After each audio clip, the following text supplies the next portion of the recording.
Hey, what's poppin', everybody? This is another episode of I forgot my podcast name, the Daily Opinion Fact Check. Feeling much better if you listen to the last episode. So honestly, I probably shouldn't have put that one out, but it is what it is, and I ain't changing shit. So this is episode 15, y'all. And shout outs to whoever the first person was. I put out an episode this morning. This is Tuesday of fucking August, whatever day. And someone watched it in the morning, 6:30. I don't know when they watched it, but that's when it went out. And by the time that I got up at 8 for my actual job, someone had watched it. I was like, what? Someone? Whoever that someone is, I appreciate you, bro. I really do. I think if you're the same person, you've probably been listening for a minute. So, or it's my cousin, one of the two. Either way, none of that shit matters. I appreciate whoever's listening. And, let's get to it. So for those who don't know, what's it called? Apparently Dodge is going to stop the Challenger and the Chargers. So no more Hellcats, no more SRTs. It's really just going to be the Camaro, But they said that they're going to but they're going to start selling, I think it's the Charger or the Challengers. They're going to give out the Challengers, but they're going to be electric, So the Camaro is going to be the only gas-like American sports car, it seems like. I think Dodge is in America. Those sports cars are there. Yeah, everyone goes crazy over the Hellcats for whatever reason. It's like the 90s type shit. Chargers, I don't know. I don't know who buys Chargers. I knew this one dude that bought a Charger, but he was a little bit alternative. So maybe that's like the alternative muscle car. It's a muscle car, but it ain't like dumb muscle. And then the Camaro, which is what I have, and I'm probably going to keep it for the rest of my life. Well, not keep it, but I'm going to trade it in. Because I had the first 2018 LT Camaro, 4-cylinder. And then people would want to say like, oh, why'd you get the 4-cylinder? I couldn't drive a Camaro unless it sits. I'm like, bitch, then you go get a motherfucking Camaro, because right now you're riding around in a Camry, okay? You riding around in some 8-year-old Camry. I got a 2-year-old Camaro at that point in time, So, I mean, they can say what they want to, but my shit and it was nice because it had a supercharger on it. So I love those types of cars. Summit White, still very fast, still very responsive. But sadly, I gave my baby up. And I got a 2020 gray V6 LT2 Camaro, and I like it a lot. I just really don't like the color, and they kind of fucked me on the center console. This is why, like, I bought my first Camaro brand new, so like obviously everything worked, but like I bought this used car, and like the center console's fucked up, and it has all these dings and shit. I'm like, man, my other one was spotless. It had one little chip in the back because I think an acorn hit it or some shit. An acorn. See, it's pronounced acorn. But it's AC, so AC corn, acorn. I guess that's how it is, acorn, and eggcorn, whatever the fuck monkeys, or not monkeys, squirrels eat. Monkeys might eat them too, I don't know. But, oh yeah. Yeah, but either way, I fuck with Corvette, or Camaro, so I think my next one's going to be a V8. Hopefully, it ain't going to be a ZL1, but maybe a SS if I start popping off and people start listening to me so I can make some motherfucking money. But regardless, it is what it is. But yeah, they're trying to make the Charger into an electric car, and then like it's stupid because if you've ever been around a Tesla, them things like just float by. They don't make any fucking sound, right?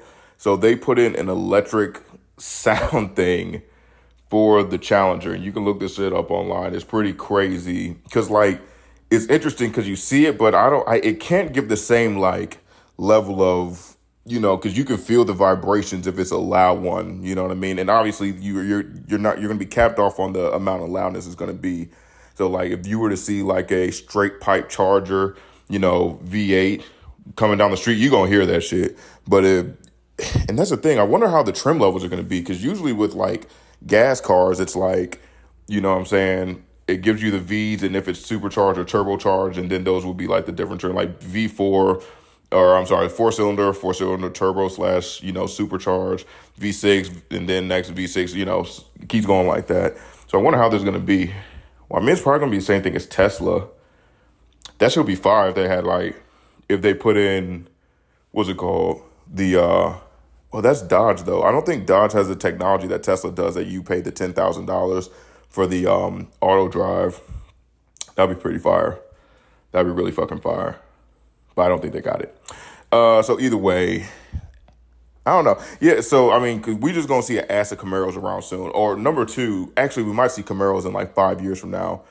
And they're still coming out with those electric cars. Unless they're about to drop some fire shit to take away both of those cars. Like, it's going to be interesting because, you know, dudes love muscle cars. Or at least I do. But yeah, let's see. Drop that shit. Do.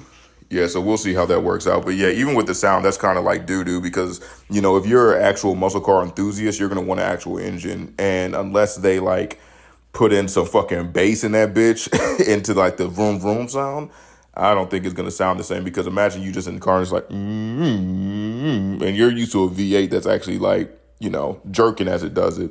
You know, with the electric car, it's not going to jerk or anything whenever it changes. Well, it doesn't change gears because it's electric. Or maybe it does. Let's check that out. Do electric cars change gears? Because I would just assume that even EVs with just one speed still need gears to change the electric car's motor, drive shaft, gear ratio to power transfer to a differential. Oh, okay, so they do have gears. Oh, shit, they only have two. In simple terms, the addition of a second gear allows for better acceleration and top speed than single electric. Okay, I mean, because that makes sense with the torque and everything. Sorry to get into car shit. All right. We're done with car stuff, but either way, it's not going to feel the same, and I think they're going to really drop off because they need to put like a different car in the Evo, like a Camry or something that people already want like good horsepower with. I'm sorry, not horsepower, good gas mileage with. I don't think like muscle car people are really looking out for gas mileage. They're mainly looking out for like that vroom vroom. But I mean, people say that the Tesla Speedster is like fucking crazy with its 0 to 60. So I mean, it's possible. Well, the 0 to 30 and the 0 to 60.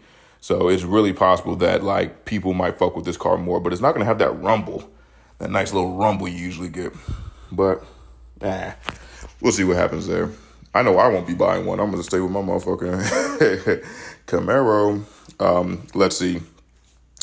So this one, Kanye West goes into like some fashion thing and then he puts all his clothes in the plastic bags on the ground. I'm like, at a certain point, like, we understand he's good at music, or he used to be good at music. I don't know what he's released recently. He's been doing a lot of churchy shit. And personally, I'm not, like, the biggest Kanye stan. Like, I understand. Like, I liked his music. I like, you know, The Dropout. I like his earlier albums and everything like that. You know, work out for me. You got a good thing. I don't know. See you again. Oh, shit, that's a J. Cole version. No, that's a J. Cole. But yeah, no, Kanye West, he has a good discography or whatever, but I'm not a super Kanye stan. But I'm just like, with these fucking clothing brands, I don't know how it blew up. Is it just because it's different and people are just like, okay, people are going to know I got Yeezys on? I don't know. This shit's just not like, it don't hit for me. Maybe it's just because it's not my style. But I don't think that shit started out as anyone's style because it was like fucking tattered clothes. And he's like pushing for it to be so like weird and different than all the other shit that it doesn't seem like it's a good move. I mean, it's clearly a good move on his part, but it's like if anyone else were to do it, this is fucking retarded. Like, because he goes in there and then they had their clothes hanging up. He said, take my shit off the racks and put them in plastic bags. Like, it's like a garbage bag, but you can see it's reinforced on the side. It's not like a normal, it's like something you would do if you were like a commercial leaf picker upper or something like that. And you had to put like a bunch of leaves into a bag. So it's like reinforced bags, but like, I can only assume that the people are going to have to shift through it. Like, these fucking people are going to have to shift through bags, you know, shoulder to shoulder and try to pick out the shit that they want. Because that's already annoying. Like, even at Target or whatever, like when I'm trying to get like a dress shirt and I'm going through the stuff and it's like neatly organized, I'm trying to find a large, it's still fucking annoying. I can't imagine trying to go through and find like, a small or something and shifting through that bag while other people are right next to you trying to do the exact same thing. Like, this shit's retarded. It's not retarded. I mean, a retarded person wouldn't be able to do that. So excuse my language, but it's fucking crazy. But I mean, it's not crazy because the motherfucker working. So yeah, I can't say nothing bad about it. It's just a little bit off kilter. I don't even know if that's a word. Let's see if kilter is a word. Off kilter. You see, this is what I do. I just say shit and then I hope that it works out. I probably heard this thing. Oh, not aligned or balanced, unconventional or eccentric. I did that shit correctly. Okay, nobody say I don't know my motherfucking words. Um, let's see. Former CFO of Trump Organization, Alan Weisselberg, sound like a weasel, Weisselberg, pleads guilty for his role in tax fraud scheme and agrees to testify against company. Yeah, this nigga had to drop off because the feds are coming after Trump because he was lying on his taxes and shit, which I'm like, I don't understand why people are still lying on their taxes. Like, even if you're that rich, it's just like, bro, just pay the shit. It's so much easier than like going to jail for years. Because again, I've already talked about this before. The IRS has like a 97%, what's it called, charge rate. Let me make sure that's right. What is the arrest arrest rate of IRS? Let's see what this is. I thought it was like 96%. Okay, while IRS just CA agents spend most of their investigative man hours, about 72%. I don't give a fuck about any of that shit. Okay, what is the charge rate? What is the incarceration rate, I guess? Incarceration rate of IRS. The incarceration either changes. What the fuck is all this? Winning. How winning rate in court cases. Winning rate. I don't know shit about the law, bro. I hope no police officer comes up to me because I be seeing these videos of like people winning rate in court of IRS. What the fuck? Has anyone ever sued the IRS? What percentage of court cases are settled? Fuck, I don't fucking know. I can't find it. I heard it was like 97% because they were like, the IRS just kind of sits on you and waits until they know they have 100% chance to like, get you on some shit. So that's just what I've heard. And it seems like they be serious about that shit, but, and I mean, even the billionaires are like the, mafia is like, you can fuck around with a lot of things, but don't fuck around with the IRS because them niggas will get you. So, I mean, Trump is getting got. What was I about to talk about with the, oh yeah, I be seeing videos of like, I don't say that shit. I see videos of like,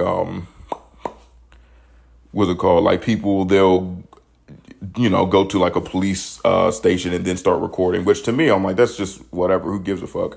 But you already know cops, they got to have like that whole presence and shit about them. So, they kind of come out and then they're like, hey, what are you doing? And then they come deep as fuck, like 5 people for one guy recording a video. And then I think it should be illegal for cops to just say, like, lie about the law to you. That should be like wildly illegal because it doesn't make any sense. Like if you're just trying to uphold the law, why the fuck are you lying? Like they'll say, hey, where's your ID? He says, I don't have to give it to you because I'm not breaking any law. He's like, oh, well, you're detained now. He's like, well, what law have I broken? He's like, I've already told you. It's like, no, you didn't, you fucking liar. Just trying to trick people. Like, I don't know. At a certain point, that can't be justifiable. You can't just be like, well, because like, okay, I'll give you my ID. You know who I am. Because like, if they were to arrest you, could you like wrongfully arrest you for something that's illegal? You could sue them for it. So, I mean, I guess that's what they're fishing for. It's like, I wish you would do something to me, break my arm so I can go to court and sue y'all for $1 million or whatever. But that's the thing that a few weeks ago, I told you about that woman that was murdered by an employee that worked with like an AT&T or some like big company like that. Right. And she, her family got $7.53 billion. So I'm like, when police kill someone unlawfully, why aren't those people getting paid out like that? They're usually just like, whatever. We're just going to let this man leave and go to a different state and give y'all like $10,000. Let's see. How much are you paid out? I'm going to see how much that is. How much are you paid out if you're killed by the police? If you are wrongfully, I probably need to cut this part because I'm just saying, wrongfully killed by police, how much do you get? I don't think a lot because like them niggas be locking people up for years and then they'll be like, oh, okay, well, we gave him $10,000. Like, he'll be in prison for fucking 26 years and then get out, like, after DNA evidence shows that he couldn't have possibly did it. And then it's like, oh, well, I guess we'll give you $10,000 and, like, you can leave now. It's like, what the fuck? What the fuck? Deaths due to, damn, Google is not fucking with me today. They are not giving me anything. Risk of being killed by police force in the United States by age. That seems fun. Let's look at this one. See what this is all about. Blah, blah, blah, blah, blah, blah, blah. Okay. Oh, here we go. 100 times more if you're African American and whatever. I don't know. There's some weird shit going on. Whatever. We're going to keep going with the regular plan.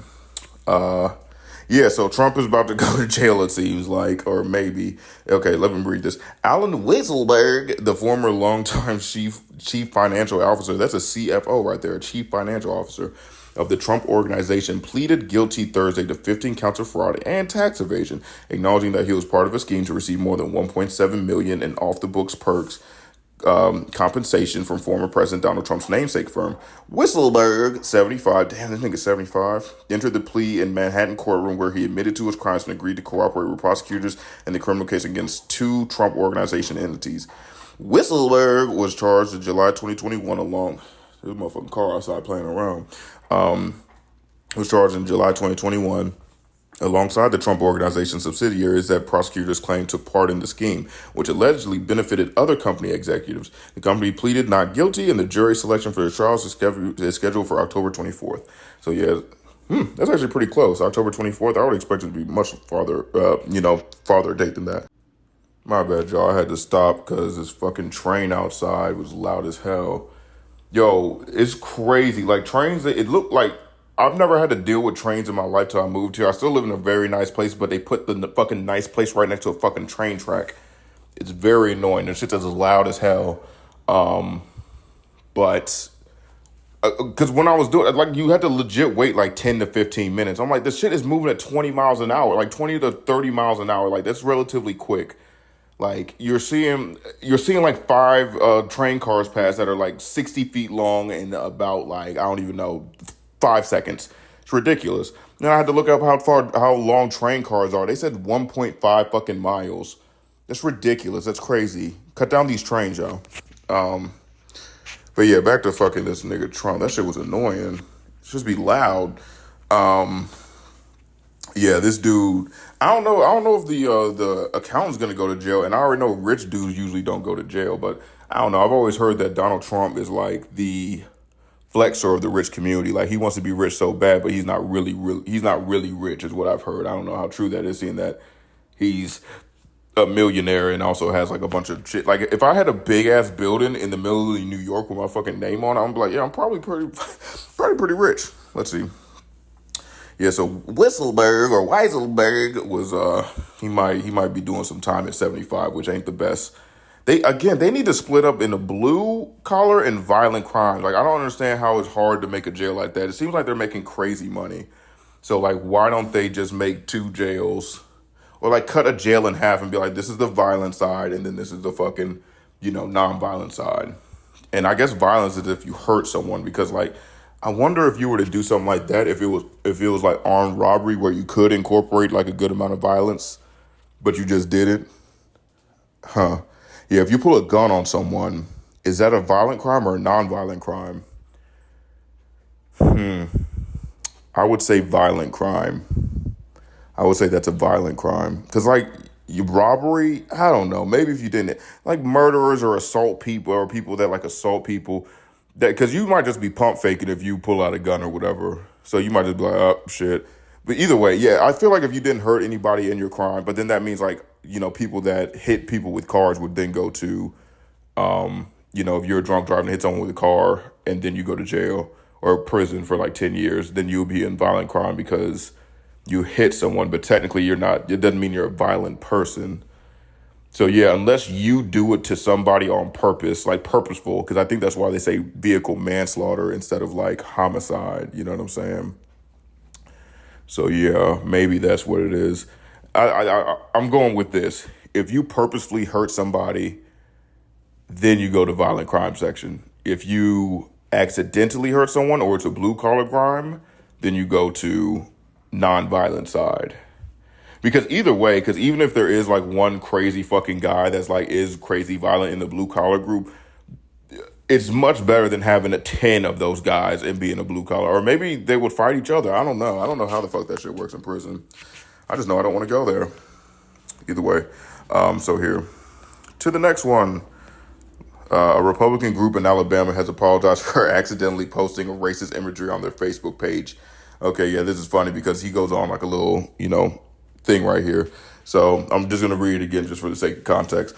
A Republican group in Alabama has apologized for accidentally posting racist imagery on their Facebook page after accidentally storing it on their computer, after accidentally downloading it, after accidentally visiting a racist website, after accidentally hating black people. Yeah, exactly. Like if you do something, you're like, oh, okay, we apologize that this is racist. It's like, why the fuck did you have that anyway?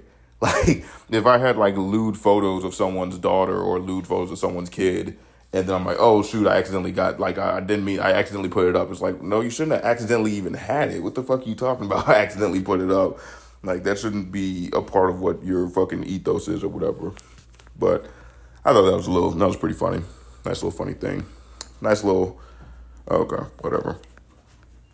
Oh yeah, this is interesting. I don't know why this police officer fucked up. So, woman high on meth in the back of police cruiser slips off handcuffs and then shoots officer with his AR-15. Yeah, I don't think you need to leave loaded weapons in the back of a car where a criminal is. You know what I'm saying? If you have someone arrested, you're putting their hands behind their back because you assume that they're a threat. So, regardless of if they're locked up or not, because again, you could probably shoot an AR-15 from behind your back if you know where all the pieces are. I'm not saying you'll be able to hit the cop, but like if you knew which side he was going on, you could flip the AR-15 behind your back, flip it to wherever it is, pull the trigger and hit him, and you could be like a force, to be reckoned with, because he's going to be like, oh shit, I didn't even realize the gun was back, unless he didn't know the gun was back there. But still, you're really fucking up as a police officer, because I thought all the guns are supposed to be in your passenger seat just for shit like this. There's no reason to have a gun in the back because you're just going to have to move it whenever the person gets in there. Just put it in your passenger seat and you're good. Let's see. An unstable woman shot a deputy with his AR-15 rifle in Oklahoma. Don't nothing happen in Oklahoma. They be doing meth in Oklahoma. Guess Oklahoma has a lot of white people. After escaping her handcuffs in the back of a police cruiser.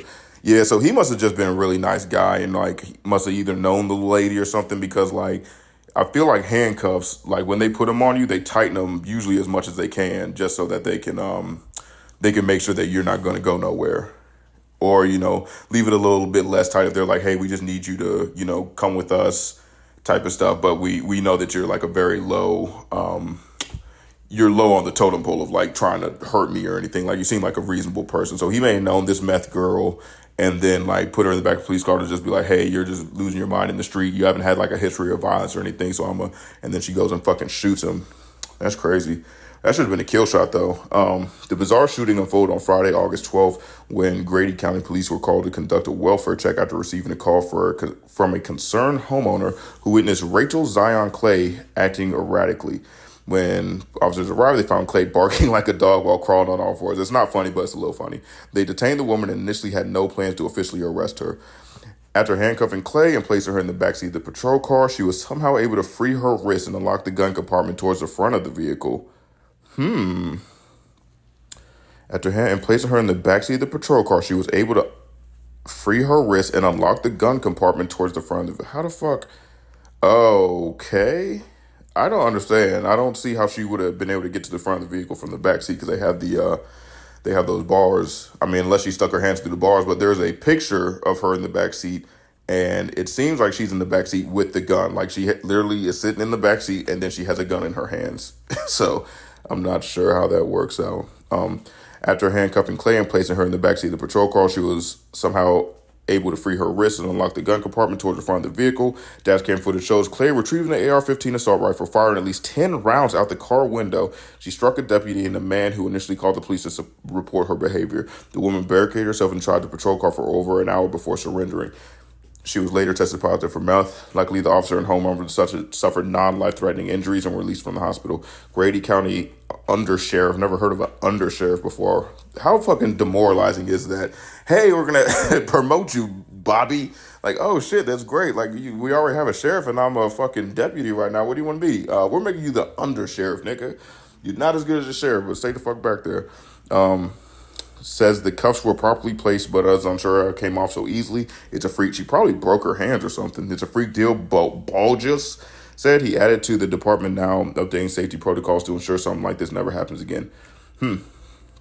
God damn it, another motherfucking train. Hold on. And I'm back, everybody. Swear to God, trains are like the devil's playthings, the devil's vehicles in order to fuck up a podcast. If you have a kid that likes trains, slap him in the face and tell him, get out of there. Get out of there, devil. Get the fuck out of my child. Because these shits fucking suck. Fuck trains. All right. That's it for trains. Fuck trains. Okay. Probably that's the last one. So yeah, the next little story is a mom successfully chops off her boyfriend's penis after he tried to rape her daughter. Yeah, that's a tough one. And I don't even read these things before I, put them on the podcast or anything, just because it's like, I guess, a little bit of shock value. So usually, I don't know, this is just fucking crazy right here. But I don't usually know anything unless like it's a big news and then like everyone's talking about it. But so look, a mother in India is accused of cutting off her boyfriend's genitals after he allegedly tried to rape her 14-year-old daughter, according to local reporting. The incident was reported on Wednesday in Uttar Pradesh, a state in northern India near the border of Nepal.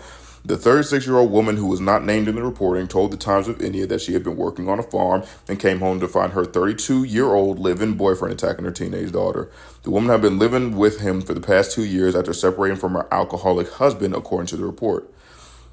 Damn, so she started at alcoholic and upgraded to pedophile. Like, this bitch is a winner. It might not be her fault, but I'm just saying. I was working on the farm when the incident took place. The mother was quoted saying, by the Times of India, "Fortunately, I returned home in the nick of time and caught him red-handed. The panicked mother tried to save her daughter, and the boyfriend then allegedly attacked her," the report said. "So I bought a knife from the kitchen and chopped off his private parts to teach him a lesson. I have no regrets for what I did," the mother told the Times of India. See, I read that and I'm like, that's fucking crazy, number one, because the dude should have put on his pants after he knew that he was getting got. If she ran down to the kitchen, grabbed a knife and ran back up, I'm like, I'm definitely not still trying to rape this daughter. I'm like, I'm probably putting my pants on, being like, she's probably going to kick me out, seeing that he's a living boyfriend. Yeah, and looking at that from the outside looking in, I'm like, that's fucking crazy. Like, to chop his dick off, I'm like, wow, that's wild to do. That's a crazy thing to do. Like, I would have just stabbed him or something. Like, she must have really, like, I don't know. There's something up to it with this story. Because if this dude is like, unless she's like a beast and held him down and cut his dick off, like, I don't see how that's even possible. Like, because as a guy, I'm going to be like, oh, man, that's crazy. I mean, but from the inside looking out, I'd be like, yeah, I'm going to kill this nigga. I probably wouldn't go for his dick. I'd just like try to stab him in the heart or something, because I'm like, yeah, you can't, this ain't going to happen no more. I don't need you coming back to try to do anything crazy to me, But, hey, to each their own, bro. But good on her for sticking up for her daughter, because too many times, like, you'll see parents or whatever, and they'll know that their, kids getting diddled or whatever, and they just kind of turn an eye to it. Yeah, that's just what Uncle Larry does, or, Daddy does sometimes. It is what it is, but good on her but that's the thing. It's been on for 2 years, and then she finally caught him. This ain't the first time, so her daughter's probably been like, yeah, probably been touched a few times, but hopefully not. Let's go with the positives and just say, like, hey, this is the first time they caught him. This is the first time he did this to anybody, and he didn't even go through with it all. Mom got home, saved her saved daughter's, virginity, and everything's happy. All right. Either way, for everyone that actually listens to this podcast, I really do appreciate it, y'all. What's it called? I hope and for anyone, I know I've had some views on some of my previous podcasts, but, or my previous episodes or whatever, but yeah, so I'm pretty much going to be going with this 30 minutes an episode now, instead of the traditional like hour to 45 minutes to an hour that I've been doing, just to try to get a few more episodes out each week. Cause I feel like right now more quantity and quality would help out. So I'm just trying to put out more a week so that I can get a little bit more looks, and hopefully grow the fan base a little bit more. So like, I'm gonna do little short episodes instead of long ones. But yeah, I appreciate everyone. Hopefully, I just want everyone just motherfucking stay safe, make money, and just love who you can, because no one's gonna be there forever. You know what I'm saying? But yeah, either way, peace. See you.